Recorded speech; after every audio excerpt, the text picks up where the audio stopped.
Tungkol ito sa tanong ni Senator Lacson. Tinatanong ni Lacson, bakit ang laki ng allocation ng AX? Ito po yung ayuda, assistance, assistance to, basta,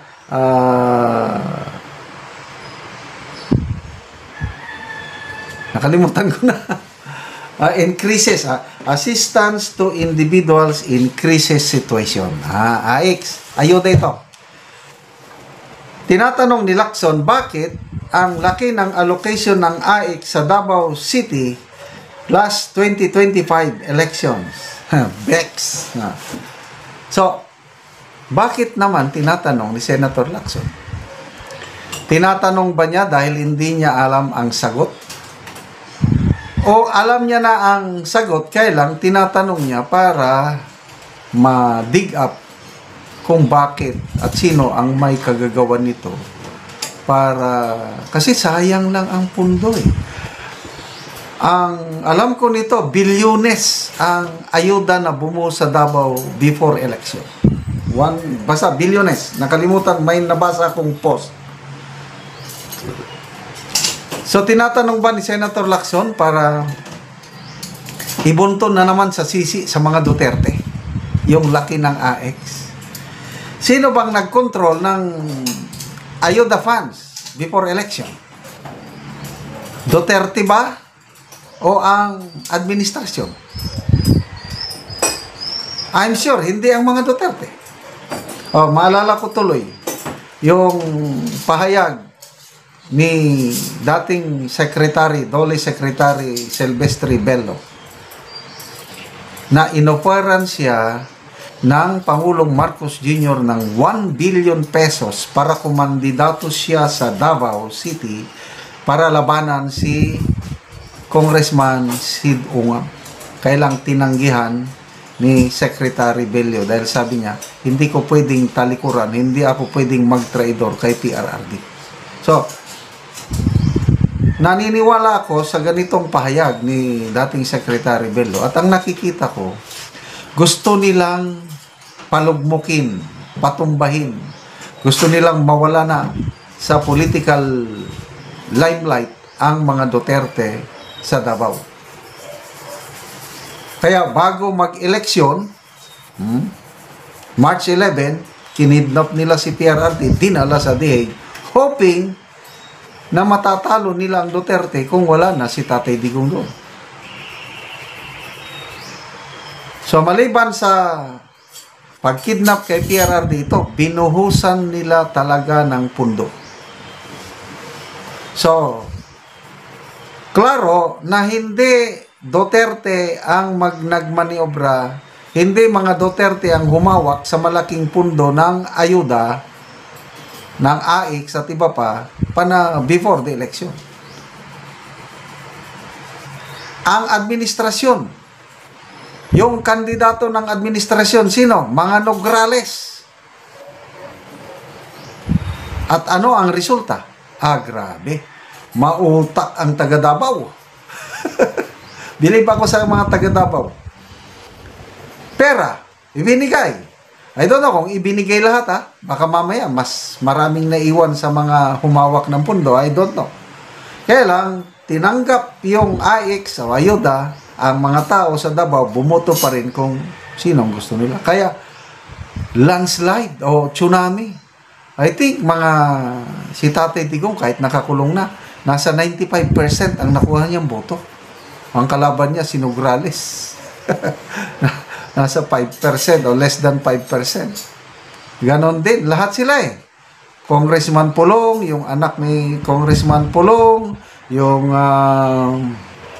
si Congressman Ungab, ganon din sa Vice Mayor, talagang it's a landslide win for the Team Duterte in Davao. Despite itong kini-question ni Senator Lacson na bakit ang laki ng AX? Tinatanong pa ba yan? Kaya, depende sa motive niyang pagtatanong. Kung ang motive niya is bakit ganon ang nangyari sa Davao at tulig sa inya ngayon yung mga nag-release ng pondo, maganda. Huwag nyo namang siraan pa ang mga Duterte dahil wala silang kinalaman dyan sa AIC sa Davao. Magbasa tayo sa mga comments. The political blogger, sinagot na, support for Carco Nograles, hindi niya alam. Jack Cortez, dahil kay speaker po, maraming programa. Christian Custodio, salamat kay speaker, may AX. Ray Baldomar, sinisigaw ng isang representatives, kung wala si speaker, walang AX. Sino bang yung babaeng kongresista ata sa Luzon? Gemma Sia, namigay ba naman ng ayuda ang hindi empleyado ng gobyerno? Tanungin niya sila Carlo at Migs Nograles kung saan galing ang pera. Ano pa? Hasti Nonyesa, yes, itanong nyo po sa mga Nograles siblings. Fernando Soles, mahirap talaga bilhin yung boto ng taong may paninindigan. Correct. Ang mga taga Davao, naranasan na nila yung good governance ng mga Duterte. Kaya hindi mo yan talaga mabibili. Buhusan mo man ng trilyones. Ang tao, mautak na ngayon. Tanggap ang pera pagdating sa eleksyon. Botohan kung sino yung naramdaman nila na nagpakita ng malasakit sa kanila. At walang iba kundi ang mga Duterte. Taga Mindanao po ako. Palagi kaming namimisita sa Davao, napakaayos po ang gobyerno. Nakakainggit nga. Sana tumira na lang kami sa Davao. Libre ang hospitalisasyon. Wow! Only in, of course, may mga ibang probinsya din na free. Kaya lang Davao ang nangunguna. Kahit hindi ka taga Davao, ma-hospital ka sa Davao, lumapit ka lang sa mga Duterte, libre ka. Yan po ang tatak Duterte. So, sabihin ninyo, masamang mga Duterte. Kaya, ang pag-asa ng bayan, pag-asa ng Pilipinas, yung makabalik ang isang Duterte sa Malacanang, malapit na po ang 2028. Konting tiis na lang, mga kapwa ko ka DDS. Post ni Atty. Roy Nagwanson, parang nagalit na siya eh. Sabi lang niya, one-on-one nga tayo. Bongbong Marcos. Ano ibig sabihin niya sa one-on-one? Ito, inilagay niya dyan yung statement ng Palasyo, PCO Secretary Dave Gomez. President Marcos Jr. is willing to engage with anybody, including Vice President Sara Duterte, for the sake of national interest. Ang Malacanang official said on Wednesday. So ito, post ng Philippine Star. Marcos Jr. open to dialogue with Sara Duterte and others. So yung others, yan na. Atty. Guanzon. Bongbong Marcos, ako, harapin mo. Kakasa ka ba? Dialogue, Islam, debate na siguro ito for the sake of national interest. Maganda yung ganyan. Kung pinag-uusapan ang kapakanan ng taong bayan para maliwanagan tayo. Ano bang nangyayari? Example, dito sa flood control anomaly na ito. Ang daming issue flood control anomaly. Yung paggamit ng coke, polvoron. Pagbagsak ng ekonomiya, tuloy-tuloy na mga rallies. Grabe. Pwede rin yan yung pag-usapan yung 500 pesos na Noche Buena. Those are national interest. Unahin natin ang flood control anomaly. May pahayag ang PCO Secretary. Ang Pangulo daw naniniwala na ang kanyang anak na si Sandro Marcos walang kinalaman, walang bahid ng korupsyon sa flood control sa Ilocos Norte. Wow! Wow naman! Siyempre, anak mo yan, talagang didipinsahan mo ang iyong anak. Kaya lang, dapat ang kaharap mo si Atty. Guanzon para malaman natin, magkaalaman. Para bang, kung sa korte pa, mayroong, anong tawag doon? Cross-examination. Yan, pati kang abogado yan, ha? Itong dialogue with Sara Duterte. Ano sa tingin nyo? Papayag ba si VP Sara na makipag-dialogue sa Pangulo at this moment in time? Pwede siguro kung ibalik muna niya ang kanyang ama. Naghihirap ang ama ni VP Sara, naghihirap ang ating Tatay Digong sa Netherlands dahil sa kagagawan ng administrasyong ito. Nung una, sarap pakinggan yung mga statement niya. ICC has no more jurisdiction of the Philippines. This government will not cooperate in whatsoever with the ICC. Di ba? Ang gaganda yung mga salita niya nung una eh. Yung pala, kabaliktaran ng nangyari. March 11, 2025, the most infamous day in Philippine political history. Ang presidente na milyon-milyon ang nagmahal.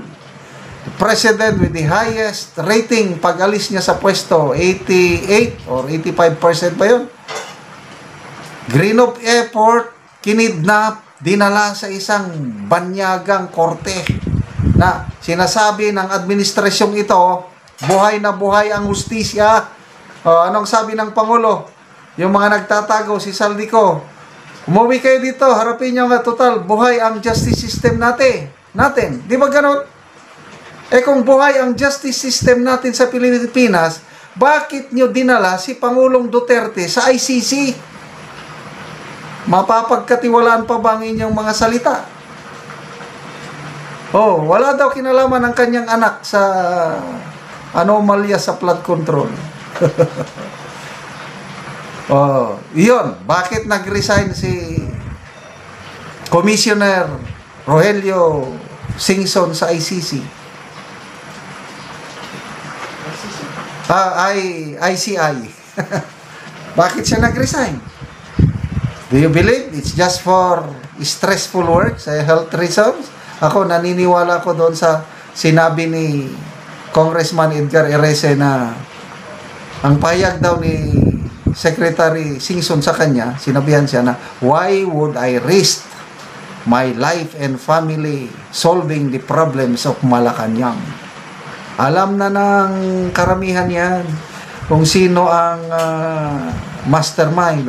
Yung survey ng WR numero, 31% sa respondents naniniwala ang most accountable ay ang Pangulo. That's big. Ano? Yung political scientist si Dr. Julio Tihanque, ano sabi niya? Yung effort ng Pangulo to regain public trust by saying, mahiya naman kayo sa kanyang SONA, and then started the investigation sa ICI, it failed. Bakit? Kasi sa latest survey, ang kanyang rating lalong bumulusok.